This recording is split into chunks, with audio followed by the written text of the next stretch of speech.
Hi everybody, welcome to the Hot Seat on Media Monday. I'm Ron Klopfanstein, and yes, I know that it is not actually a Monday, but we're calling this a Media Monday bonus edition because I overbooked. So I have extra guests. So the extra guest is here today. We'll talk to you all about him in just a moment, but also tune in on Monday because on Monday we're going to have Anastasia Palooza. Anastasia is opening at Rome Community Theater, not this weekend, but next weekend. So this coming Monday, we're going to have the directors, some of the cast members, and maybe hear some of the music from the show. It's going to be really great. So because we have so many people that want to be on the show, I had to have an extra day this week. So today is that extra day. It's Wednesday, but it's a Media Monday bonus edition. My guest today, he's on his way into the studio now, so we're going to start talking a little bit about the background of the information we'll be speaking about. But when he gets here, he is Brendan Maslauskas Dunn, and he works as a professor of history in Cambodia, and he also works as a freelance journalist, which is one of the things we really want to talk to him about today, because he not only is a lifelong activist and an organizer around lots of issues having to do lots of like civil rights issues here in the United States, but he also, especially in the Middle East, he's involved in the Palestine liberation movement, and he was on assignment in the occupied West Bank twice this past year as a journalist. So he was actually like over there, actually in Gaza, to get the story, to cover the story. So it's really interesting to talk and he survived the story. And he survived it. We're going to find out like what he saw, what he heard, what he's writing about, and what it's like to really be international, global, to cover global issues like this. So I can't wait to talk to Brendan as soon as he gets here. So for now, Cassandra Harris-Lockwood is joining me in the studio too. Yeah, I just want to point out that so many journalists have died in that conflict. Over 100 journalists, and it looks like they've been targeted.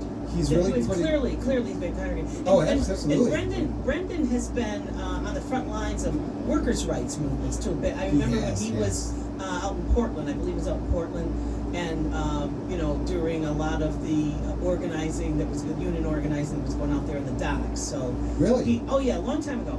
And he's been an art activist for years. So it'd be great to have him.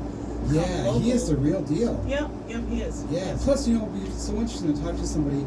I always like to talk to other people who are journalists, but especially, I've never spoken to someone who actually traveled internationally to get a story. Went into a war zone. He was in Gaza, in Palestine. I mean, how cool is it actually to tell us all these stories about this and what that's like. He's covered stories also in Cambodia and in the Far East as well as the Middle East. He's going to talk just about that. One of the stories I'm going to share with us is about how an Israeli soldier actually threatened to shoot him and two other Palestinian journalists. So I think it's really good. I've never been in that situation. It's wicked what's going on. This morning on Democracy Now, James Zodby, John Zodby's brother was, hey, Brendan, how you doing? Brendan, just join us here in the studio. I'm glad you're here. So welcome back, Brendan. Thank you. Yeah. Great to be back. Yeah, I bet. I gotta say, very long time listener and supporter of this radio station. Yeah. First time guest. So. Oh, that's really your first time here as a guest? Yeah. Well, he's a writer. He learned desktop publishing right downstairs, if I'm not mistaken. Yep. That's true. That's 20 years ago.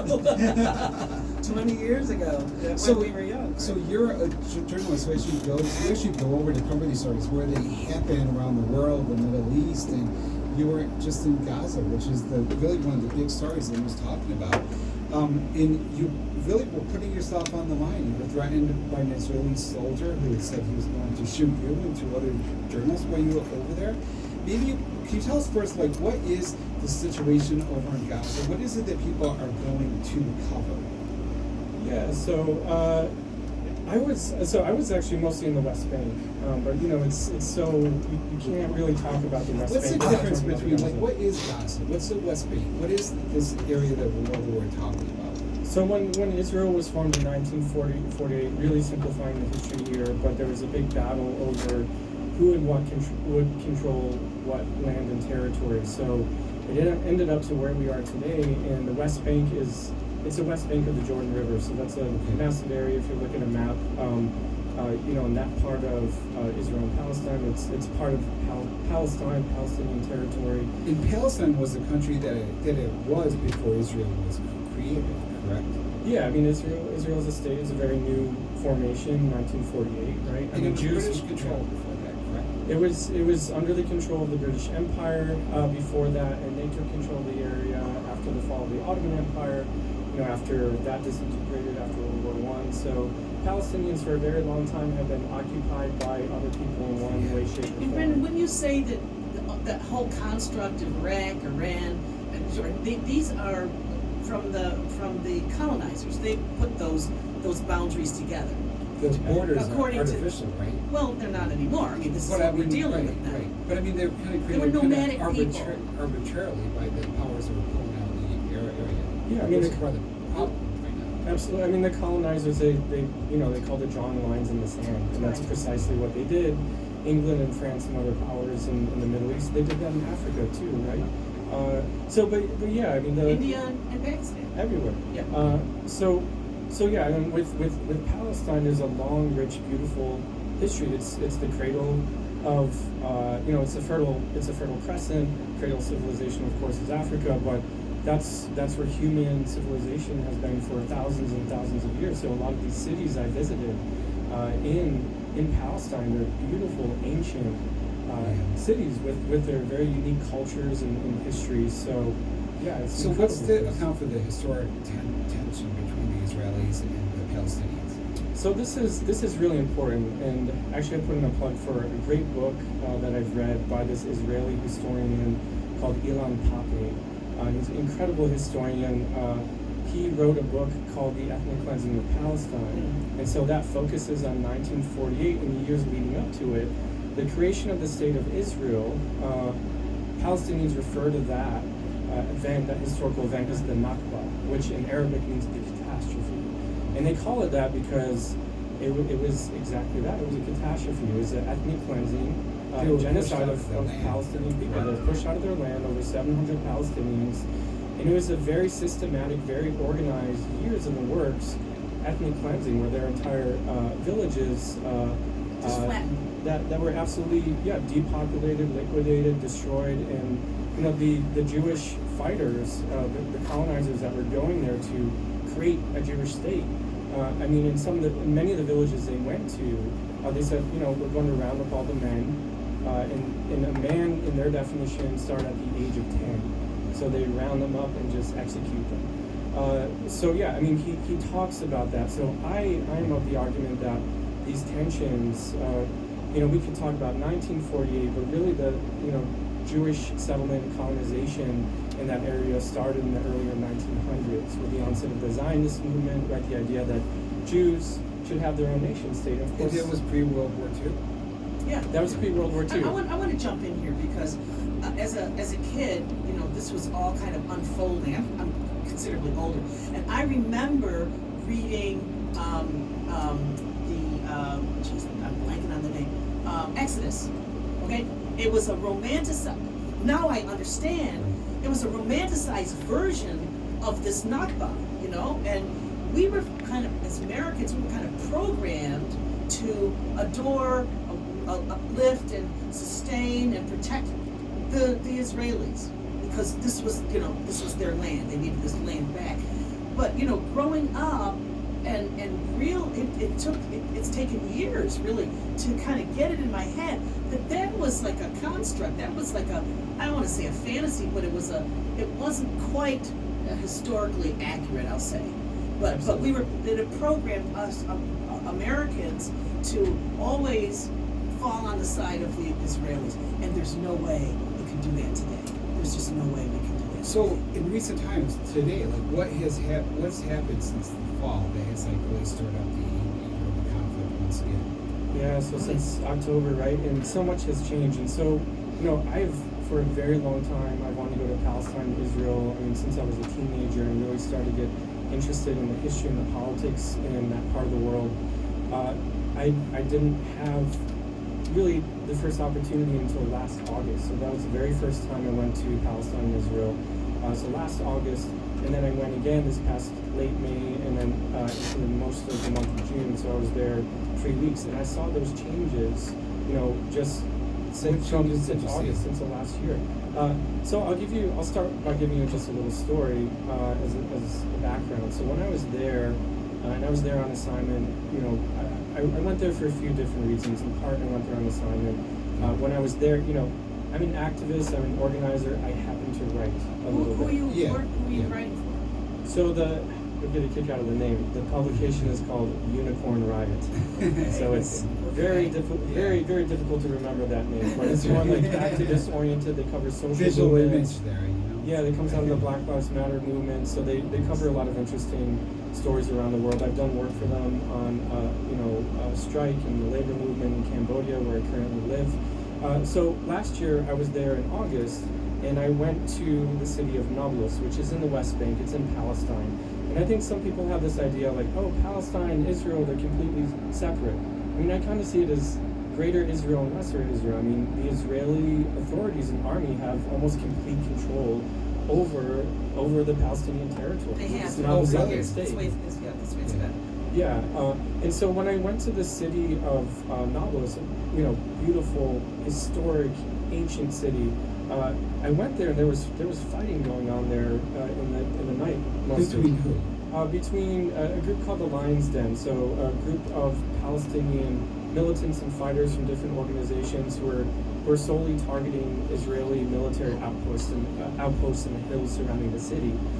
So because of that fighting in Nablus and also Jenin, which is another city there. Like, what started that fighting then? Like, pre-October. Well, pre-October, things got worse. So, like, what made things more intense? I'm trying to get at here. Yeah, I mean, you're both right. I mean, it's been ongoing for decades since the foundation of Israel, since Nakba. But you're also right, Ron, that things got increasingly worse, in the West Bank specifically, also in Gaza, over the last several years in particular. And so, how it got worse, there are illegal settlements all over the West Bank. There are hundreds of thousands of Jewish settlers, Israelis that, according to international law, these are illegal occupations or illegal settlements. A lot of these settlers, they're right-wing fanatic Jews that they moved there from the U.S. or from Europe. Not all of them, but many of them are. And so they're there on a mission from God, they believe, and that all of that land is theirs, and it should be for Jews and Jews Sounds only. like They've Florida. inhabited people's homes. They've inhabited people's homes, Wow. gone and moved in, Wow. and driven them out, or just or just go in and crash demolish their homes and their settlements and take over. Did you see that? Yeah, I will. I'll get to that in a little bit. Sure. So, yeah, that's a great question. So back to Nablus. So, this fighting is going on. So this was August. This is last August last year. I just go to Nablus for a day to kind of sightsee, take pictures, talk to locals, try the food. So I leave. I go back to Ramallah in the West Bank late at night. In the public transportation, it's like a yellow van called a service, and so there are not too many foreigners going around, Westerners going around the West Bank. Foreign, pretty much. Yeah, although I was at nighttime maybe a little different, but so I went on this service to go from Nablus to Ramallah, and you have to go through this Israeli army checkpoints all over the West Bank. And so, what do they check at those checkpoints? Like, what do you have to do You gotta have when you papers. approach? Well, when you approach them, like, what do you have to do? they check everything. So this is what happened to me. So we're waiting for like an hour in line to go through this checkpoint. And this would just take you within the place you're already at, just to get across like a particular arbitrary line. It's not just Precisely. into the country. It's not going into Israel. It's just in Palestine proper, in the West Bank, going from one city to the next. There's checkpoints everywhere. Okay. So we're waiting. There's, I think, 8 of us in the van. The van is full. We go to the checkpoint, and I wasn't prepared for this. When you go through Israeli military checkpoint in the roads, the soldiers have their guns aimed at you already. Wow. I've been through military checkpoints in other countries and police checkpoints. You don't see that with their fingers on the their trigger. shoulders, yeah. With their fingers on the trigger. And it doesn't matter if you're a 30-year-old man, it doesn't matter if you're an 87-year-old grandmother or a baby or a toddler. They have their guns ready to go. And so they had their guns on us. They asked a couple of questions to the driver. They didn't like the answers. They said, everyone out of the van. So they had us all go out, all of us men. I think they thought I was Palestinian because they lined me up with the rest of them. It's dark. They have their guns on us. They're screaming at us in Arabic and Hebrew. And they're checking us for bombs and guns. And I don't know, what do I do when they talk to me and tell them I don't know Arabic and Hebrew? American passport, right? They didn't get to me. They kind of gave up right, one guy before they got to me and said, okay, go back in the van. Oh. You're free to go. So this whole thing was mostly like Terrorism. to harass and terrorize people. Precisely. Intimidation factor. Precisely. Well, you're gonna have to tell us more about that. We're gonna go to a break in a moment. We're gonna hear more about, and also like, what is it?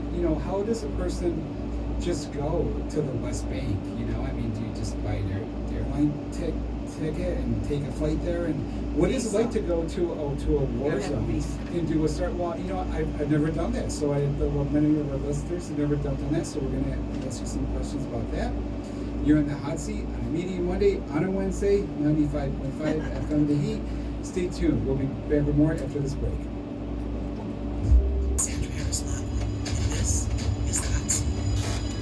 Hi everybody, welcome back to the Hot Seat on a Media Monday. I'm Ron Klopfanstein, and I know it's on a Monday, it's actually Wednesday, but it's a bonus day because we have this great guest here.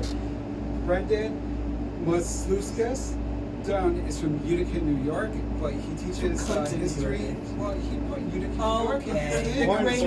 Born here, yeah. I was born in Utica too, but I grew up in Westmont. I was actually born in Paxton Hospital, so I can say I was born in Utica too. I only stayed here, a few days as a baby, and went to Westmont. And then I came back here to teach at Utica College and Utica School and do the show. So, anyways, it's not a Monday; it's a Wednesday. But around here, most people don't like Mondays, but I think Mondays are great. Monday is media day here at the Hot Seat, so we're going to pretend it's a Monday. Brendan, welcome to the show. And you are, well, every journalist is the real deal because it's hard to go out there to get a story and to report a story. And sometimes we do stuff and people love what we do and it feels great. And sometimes we tell the truth and people hate what we did, and you got to go through that. But you actually went over to a war zone, to the Middle East, to Gaza. And that's pretty amazing. So I wanted you to pick up on the story you were telling us, maybe recap a bit for people who tuned in this segment, but tell us what your experiences were.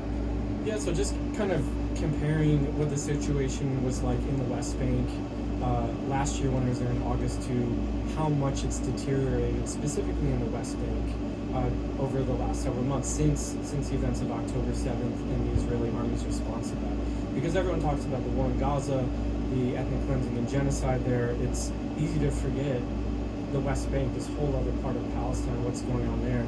So last year, as I mentioned, I was stopped at a military checkpoint. The soldiers had their guns on us. They're questioning us. Went back in the car. We were all kind of shaken up. It was all Palestinians in the car and me. And 5 minutes later, I say, "Hey, does anyone know English? I don't know Arabic or Hebrew."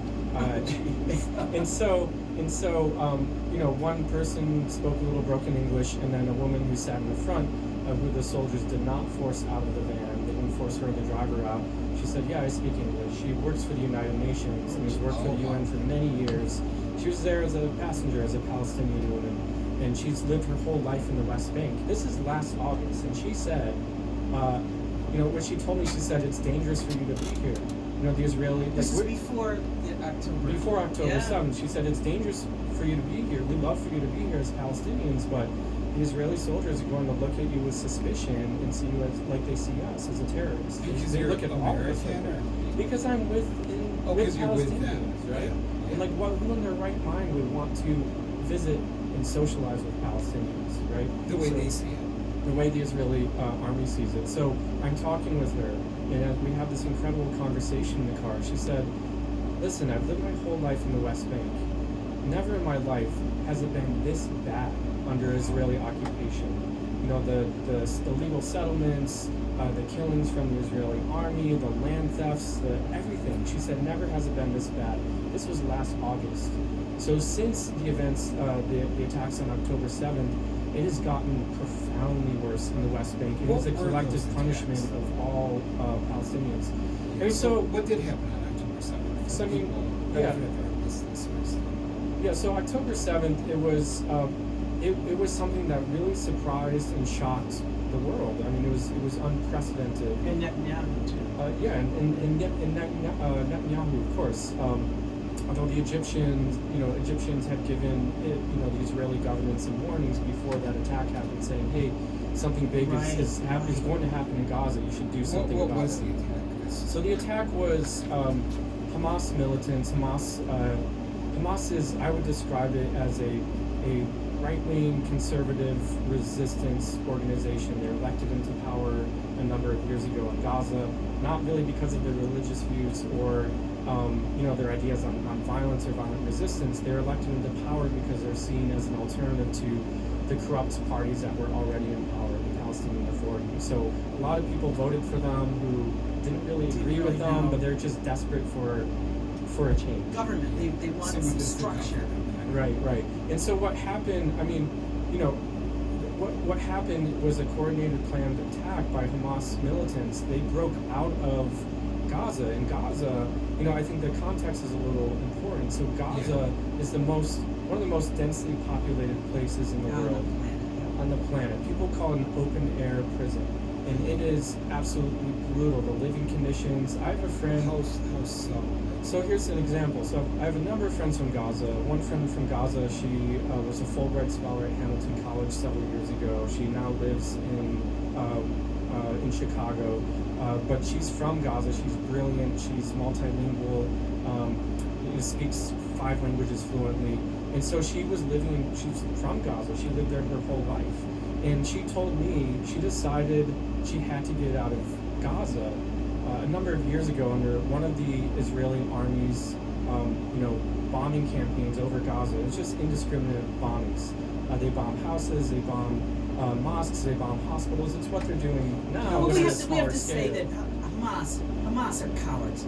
They infiltrate. They live among the Palestinians, and that's their shield. They have human shields, and their network of caves and tunnels, beneath the city puts the citizens at risk.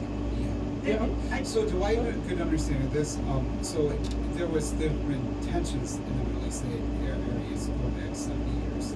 World War II. It at times broken out into more intense. And then what happened more recently, and things were kind of ramping up. The tensions were ramping up through the last few years. In October, Hamas struck against Israel with a terrorist attack. Then Israel kind of counter-struck with even more oppression of the people. That is what caused the problem in the first place. So we kind of have a vicious cycle going on here. Is that a good description of the situation?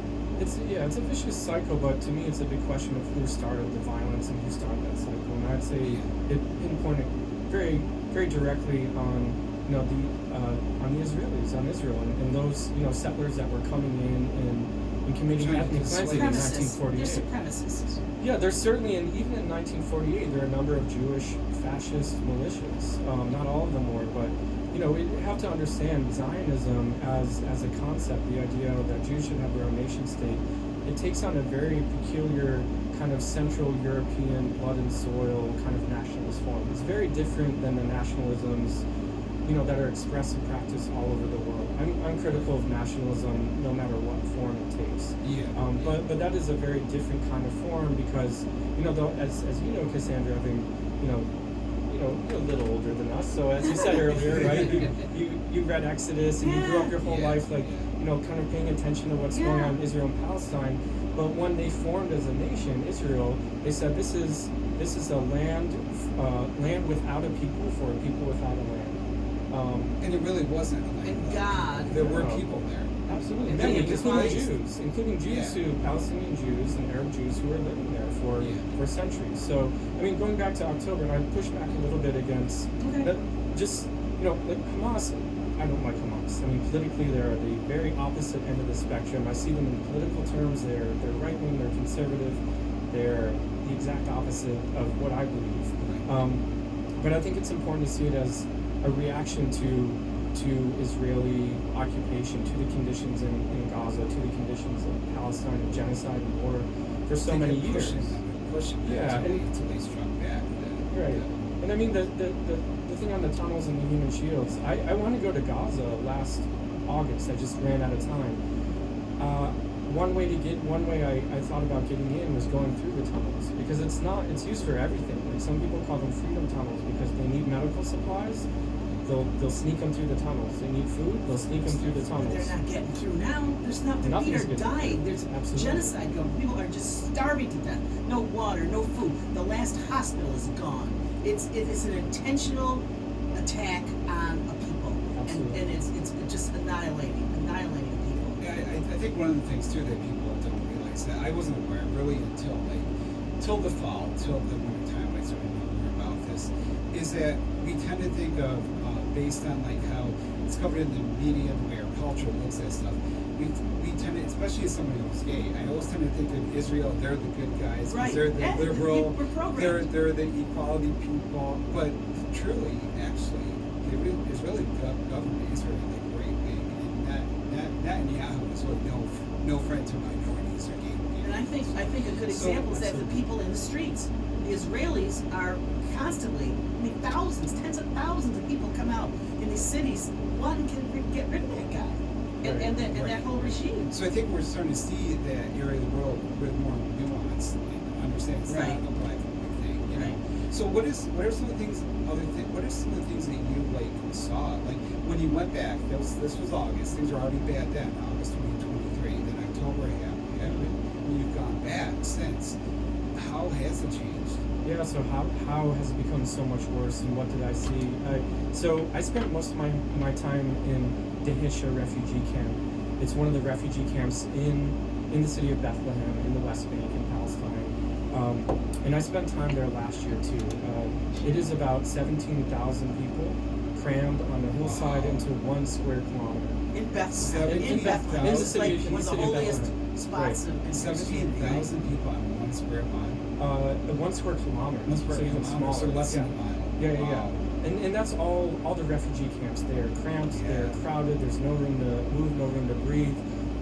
But you know what I witnessed there in talking to the refugees that live in the camp. So let me just ask you, why are they there? Like, it's because their homes were bombed and they're like being displaced and they have to go somewhere. Yeah, so there are millions and millions of Palestinian refugees around the world, and most of them are around the region, in Jordan, and many in Syria, Egypt. And many in the West Bank and also Gaza. Most of those people are refugees. Most of them are essentially internally displaced refugees. So the camp I stayed in, the Dehisha refugee camp, most of those refugees, they were displaced during the Nakba. And their families, they're people that lived in villages around Jerusalem and other areas that were ethnically cleansed by these Jewish militias that came and created the state of Israel. So some of these people have been displaced since 1948. Yes. What you're saying. Yeah. And so, you know, what's life like there, and how has it gotten so much worse since I was there last year? Just to give you an idea, I mean, they don't have to pay for water, electricity in the camps, which is a good thing. But on the flip side, the Israeli government controls all of that. Totally. So they when I was there, they shut off the water. The Israelis shut off the water for 2 months, and then they turned it on. What happened when people didn't have water for 2 months? What did they do? They have water tanks, but it only gives them so much water. So I was told by some of them. Not really. Like some of the refugees told me, like, we have some water, but we can't really clean the house. Our showers, like, we don't really clean ourselves that much. That was before. Yeah, that's the norm. That's been the norm since forever, right? So it's the shutoffs have gotten worse. There's raids, army raids in the camp, which happened before October. It's just life there in the camps. Yeah. But it's gotten increasingly worse. The infrastructure is destroyed now, right? I mean, in the West Bank or Gaza? Gaza.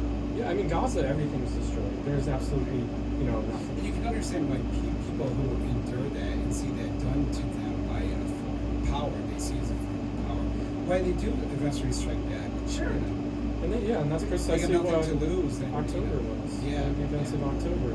I mean, and going back to that. I mean, Hamas. I mean, a little more historical context. So, Netanyahu, this is recent history, but He's the Prime Minister of Israel. right, so he sidelined the Palestinian Authority, like the ruling Palestinian government in the West Bank. He sidelined them because they want to still talk about negotiations, a one-state or two-state solution, a peace plan. He's not interested in that. So he deferred to kind of work with Hamas a little more and bring it back even farther during the Cold War politics. Israel, what Hamas, I'll say this, for the vast majority of the history of Palestine and Palestinian resistance to the Israeli army occupation, most of the political groups are communist or socialist or liberal or somewhere somehow on the left. Hamas is on the far right. And so that's something that happened as really a response to an ugly occupation, as we talked about already. And Western nations, particularly the U.S. Like what we did in the U.S. Around when 13 colonies, we fought back and overthrew. That's right. Yeah. But there was never a peaceful coexistence. There was before 1948, Well, right? yeah, Between Jews, Muslims, Christians, but yes, there was no state. There was no Israeli state. right. I mean that all changed, and that's why this isn't a Jewish versus Muslim or Jewish versus Muslim and Christian conflict. It's I wouldn't even call it a conflict, but this is one that is recent and is one of settler colonialism and occupation that the British had a big part to play in the 1940s. But yeah, going back to So I guess an analogy doesn't totally work. It'd be kind of like if the Native Americans all went through. Yeah, right. Yeah, I mean, Yeah. Palestinians are the indigenous population, people, yep. you know. So are the Now, Jews. or the So are Israelis, Jews. that's what I was going to say. I mean, in a way, they had to wait. In a way, but But the more recent things, I can understand. right, but Jews weren't the first people there, right? The Israeli government loves to talk about, the history of Judaism and the beautiful history of the Jewish religion and how that originated there, which is all true, but they conveniently neglect to talk about the thousands and thousands of years of human history predating that. I mean, they weren't the first people there. The Israeli government seems to project that idea, and so It's kind of like when the United, about 20 years ago, were trying to sue to take back West Berlin, right?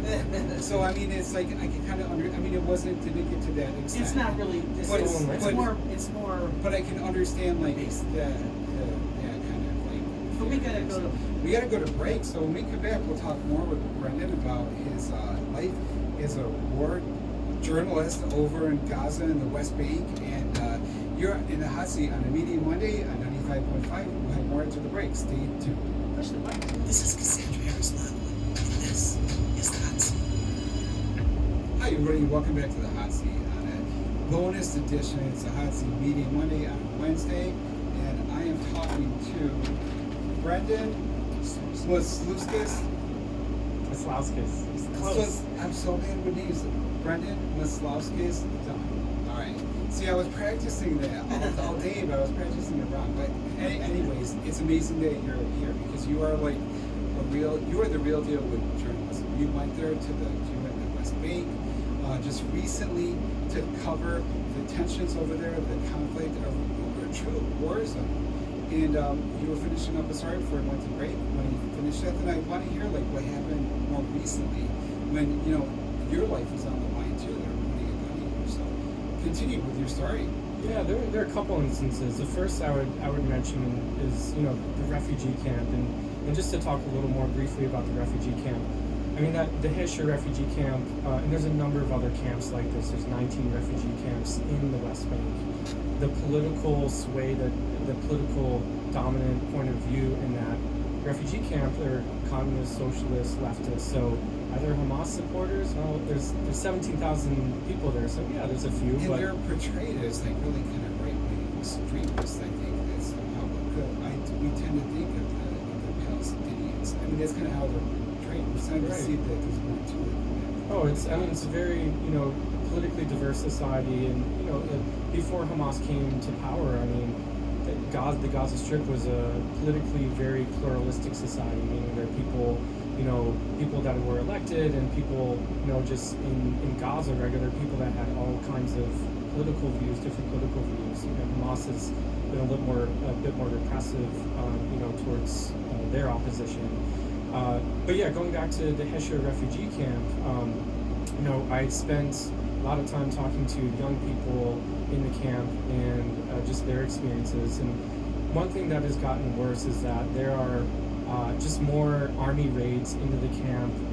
There are a lot of young people that were not allowed to go to school, either primary school, grade school, or university, because the Israeli army would just set up these roving, kind of flying checkpoints all over the place, all over the West Bank. Just a Just a collective punishment of the entire Palestinian population. All bets were off after October. So the Israeli army's approach to Palestinians and the settlers, these very violent settlers who are militarized, kind of really like, kind of went in there to look for trouble. yeah, precisely. Take over people's property. Yeah. They're to steal land. That's it. And these actions by the Israeli just continue to create enemies. They make enemies out of the children. There's a resistance. It's generational. Yeah, Pass it on. absolutely. It's Yeah. just a natural. Come on, somebody takes your house and beats you up or whatever. You're gonna not like And the that. kids are going to forget that. That's right. when they grow up, they're That's gonna right. start You're getting- creating the resistance right there. Right. And so, one thing to, consider about Hamas, I mean, there's some study that found that 80% of Hamas fighters are orphans. Oh. I'm not saying this to justify what happened in October, but that gives a little context. I mean, what kind of trauma and terror do these people have to go through? My friend, I mentioned Fida earlier in the program, who's from Gaza, she decided under one of the, Israeli army bombing campaigns, Air Force bombing campaigns of Gaza years ago, her uncle's houses were bombed, the mosque in her neighborhood was bombed, and she said, I need to learn English and get out of here because I'm going to be a victim too. And so that's the thinking of a lot of people. It is Quite a statement for someone to make. Absolutely. As a journalist, someone tells you that. I mean, I've never had someone say something like that to me before. What is that like as a journalist when someone says that to you? It's heartbreaking, and I heard so many stories. When I was there recently, I talked to so many people. There's not one Palestinian person in the world who doesn't have a story of trauma, of terror, of loss, of something terrible that's happened to them directly or a loved one. And that was absolutely everyone I talked to, all these young people in the refugee camp. I interviewed one young man who was targeted. He was shot in his leg. He was shot in his legs. It's a new policy that from the Israeli commanding, authority in that region in Bethlehem. He said several years ago, we don't want martyrs, meaning the Israeli army shouldn't really go around and just shoot to kill children. Just and young maim them. people. Just maim them for life. Wow. Right? Disfigure them. There are over 100 crippled, mostly young men, but young people in the refugee camp. And this community organization I stayed at called LALAC, they do a lot of great work there. They set up a program to work with a lot of these people who are intentionally amputees, and they're all depressed and traumatized because they can't walk anymore, they can't do what they could do before, and that I saw that. My last day in the camp, I woke up at 5 in the morning for some reason, and I hear boom, boom, boom, these loud explosions. I think they were percussion grenades that the Israeli army sent into the camp, and I look out of my building, and down below my building, there are dozens of heavily armed soldiers just walking right below me in maybe 30 different army vehicles. They probably had at least 40 or 50. I was on the second floor, so they were right below me. And when I was asked, I was in this community organization. I stayed in. They had some kind of bunk beds in there I could sleep in. And I was warned last year and this year. They said, hey, the director of this community organization, LALAC, said, if the army comes, and they might, stay down low, close the windows, and just hide. And when I did that, and I was shaking. I was trembling in the morning.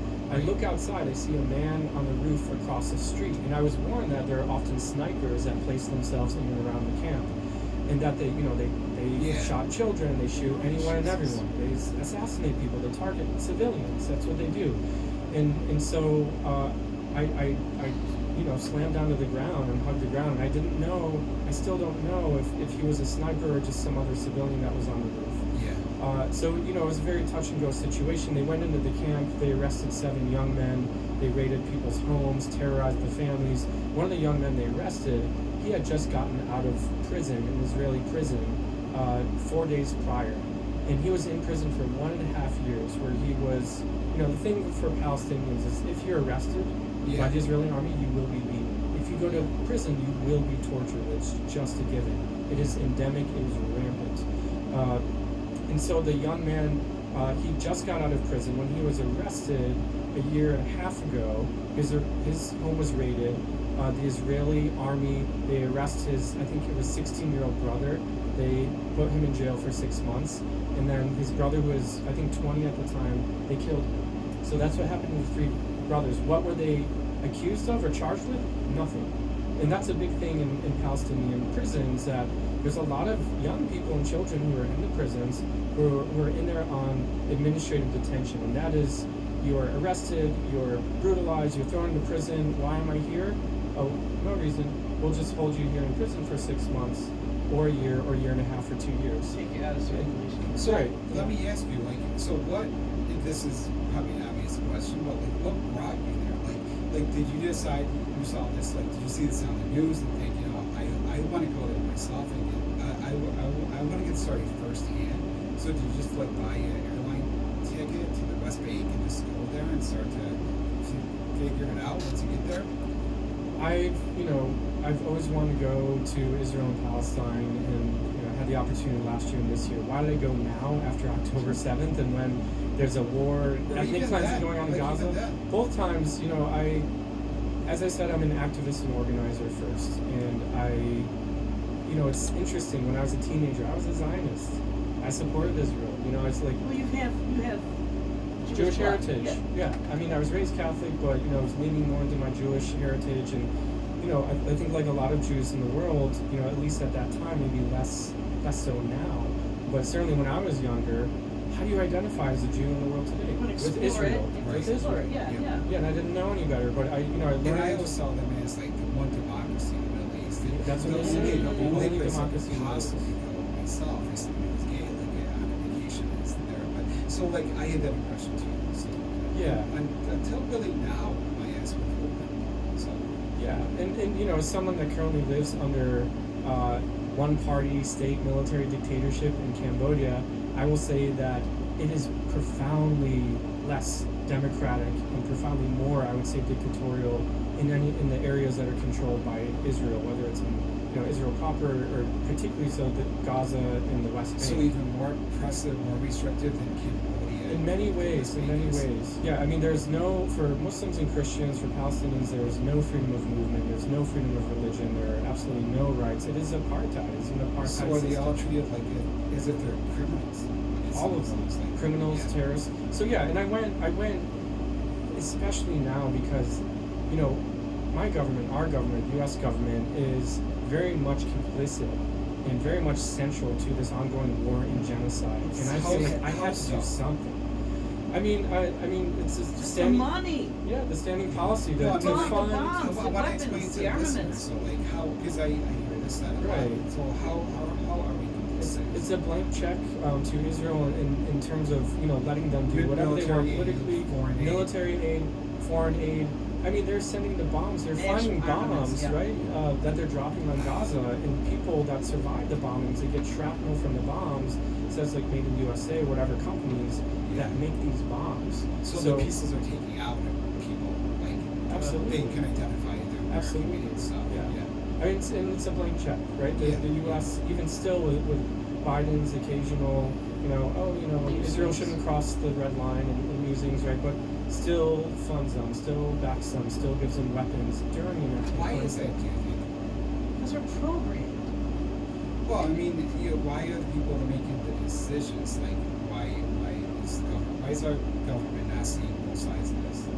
I think it's just kind of baked into the American political construct since Israel was formed, and that just looking at the role and like geopolitically speaking that the U.S. plays in that part of the world, Israel has always been staunch ally and supporter of the U.S. and vice versa. So when it comes to Iran, Iraq, anywhere, any reason, any way in that part of the world, the U.S. will always back the U.S. and other Western powers and vice versa. So that is, and I think that's why the British Empire really wanted the creation of an a Jewish state, specifically in that part of the world, because they knew that, they're given this idea it would go along with the whims and interests of Western British power and also U.S. power. So we have a few minutes left. What are some of the things that some of the people you talked to, some of the stories maybe you covered or read, or some people that have told you their stories? What are some of the things that really stick with you? It's been, you were over there just a few months ago, so very recently. So like when you think back to that time, like really, what are some of the people or the stories that really jump out at you as like really moved you? There's so many. Everyone I talk to, everyone has a story that is inspirational. These are people who they're horrifying in many ways. Also horrifying, right? And I think the main point I want to make is that the vast majority of Palestinian resistance over the years to Israeli occupation has been nonviolent resistance. Yes, there's armed resistance. Yes, there are attacks like what happened in October. Kids throwing rocks, but it is workers going on strike. It's people having nonviolent protests. It is a boycott, divestment, and sanctions campaign. It is so many different things on so many different levels where people resist in nonviolent ways. That's the vast majority of what's going on. So, a couple stories. So I was in a tiny village, 200 people in this village in the South Hebron Hills in the West Bank. It's south of the city of Hebron. And there are these nonviolent community organizations in the hills that formed a number of years ago of herders and farmers to defend their families, their way of life, and their lands from all of these very right-wing extremist Israeli settlements that have taken up land around them. Since October, and up to Wani, I spent just a couple days there, but the herders and farmers, these activists brought me around, and the olive orchards in the fields just outside of the homes that are owned by these Palestinians, they say, we're not allowed to go to these olive groves. Their own olive groves. They're right outside their house, because if we do, these settlers will come down dressed in military gear, because Ben Gvir, who is, I would call him a fascist, minister in the Israeli government. He's the head of the Minister of Security in the Israeli government. Ben Gvir. So it's kind of like our Secretary of Defense. People's groves, olive groves. Yeah, they burned down. He's kind of like our Secretary of Defense. He's not in charge of the armies per se. So yeah, it's a little bit of a different like position. Yes, it's a little different there, but it's over like security matters, like internally, and so he is, he's a full-blown fascist. I would call him politically that. I think that's an accurate depiction. And one thing he did after October 7th, he said, "This is great. This is great for me because I can push through my right-wing politics and plans to further like the ethnic cleansing and depopulation of Gaza and the West Bank." And so that meant giving guns and weapons and everything to all these settlers. So the Palestinians call the settlers like a militia. Exactly, and it is backed by the Israeli army. They're given a green light to do anything. They can kill, they can steal, they can abuse, they can beat up. So yeah, they have burned down olive groves. They've taken animals from the farmers. They've cut off the heads of pigeons. I talked to a farmer who had his horse stolen from him by the settlers, and the horse was tortured and almost killed. They cut off the feet of sheep. They put poison in the wells of the families. They attack the children. They brutally, violently attack and threaten to kill these settlers. And just to be fair, like they kill the Palestinians. Sorry, not the settlers. You saw this, or you talked to this. So I talked to people. I saw the settlers coming in at night with their guns. You're not just saying this is it. Yeah. And then the other story I want to mention quickly, if we have time, is so I was in the ancient city of Hebron. For those of you who don't know Hebron, look it up. Al Jazeera has done some great work on the city and occupation. It's an illegal settlement in the heart of that city. And I befriended two younger sisters who are, I'll say, journalists in training, and we're documenting what's going on. They do some great work. Shiny and Mona are their names. And so we were near the Israeli settlement in the Palestinian section. There's a watchtower, and there's an Israeli soldier in there. And what one of the sisters did, as she often does, she asked the soldier, "Where are you from?" Because he kind of stood out. The kids were saying, "Oh, he's Korean, like a Korean Jewish Israeli soldier." And so he stood out a little bit. And she said, "Where are you from? Where are you from?" They got in a little argument, and next thing I knew, the soldier just lost it. He just lost it. He freaked out. He pulled his gun out, his assault weapon on us. On journalists, on three journalists, Palestinians, two Palestinians, and me, and he threatened to shoot us. The kids that were playing outside Just because ran. they asked him where he was from. That's it, and he put his gun on me because I had a camera. I didn't even take pictures of him. Yeah. He saw me with the camera, he pointed his gun at me, he started screaming at me, we all run away. Thankfully, a Palestinian family saved us. We jumped in their car, we got out of there. And I later found out that from a shop owner I befriended, Palestinian shop owner, that a bunch of Israeli soldiers went in there looking for me, and they said, "Where's the Palestinian with the camera?" They thought I was Palestinian. And the shop owner just played dumb. They were looking for What clothes were you wearing? I was dressed as I normally am, but for whatever reason, maybe it's the beard. The Palestinians mostly dress like this, so a lot of people think that, oh, you're a little Arab, a little Palestinian, maybe Turkish, whatever. And so, And if you're with him, and I'm with Palestinians. Not that it makes it right though. So when either way. Journalist. So you have such the work you've done over there. I mean, it's so important these stories that you have, this information you've gathered. Where can people see your work that you're doing on this issue to report about the time that you were there? Specifically on Palestine, I am still working on it, and with the recent tragedy, the Utica police killing of Young Wei in Utica, the 13-year-old boy. I'm really focused on that right now, so I kind of sidelined my work on Palestine. But I'm expected to get some work published sometime in July. If you just look up Unicorn Riot, We'll forget that links to name. that too in the show notes and stuff. And I mean, it's the stories you're telling us. It's so important that you get this out there. You went over there, you put your life on the line. I mean, it makes it even more important that like your stories, that these things you tell us about, that you get that work out there. So make sure people see that when it comes out. So we'll put all that in the show notes. You can find those at unicaphoenix.net/Media Monday. So thank you for joining us today. Brendan Maslauskas Dunn. See, you wrote it phonetically, but you should have wrote that you wrote S-L-O-U for the middle syllable. I'll take the blame. S-L-O-W. It's on me. It's a hard one. So it's not my fault at all. And I do know it's not a Monday, it's a Wednesday, but hey, with a guest like this, you gotta expand. Gotta make room. You're off the hook. This was a really important show, and you have what you're doing is so important. So thank you for being here. We appreciate it very much, and we'll do what we can to make sure that people see your work when it gets out there. So, and listeners, thank you for joining me on this special edition of the Hot Seat Bonus Show Media Monday. I'm Ron Klopfanstein.